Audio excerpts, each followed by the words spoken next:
Hey everyone! So, in this video, I'll show you how to secure your Gmail account from hacking. This is the full guide for 2026, and yeah, these tips help keep your account safe from unauthorized access.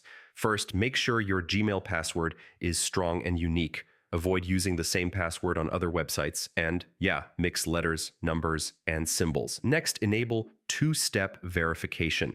This adds an extra layer of security, so even if someone knows your password, they still can't sign in easily. Now go to your Google account security section and review recent activity. If you see any unknown device or location, sign it out immediately. Make sure your recovery email and phone number are up to date.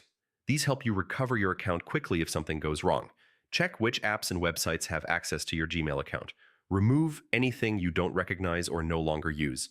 Be careful with emails that ask for personal information or login details.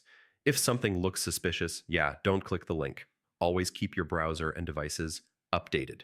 Using antivirus software and avoiding public Wi-Fi also helps protect your Gmail account. Finally, run Google's security checkup. It quickly shows you what needs fixing and helps lock down your account.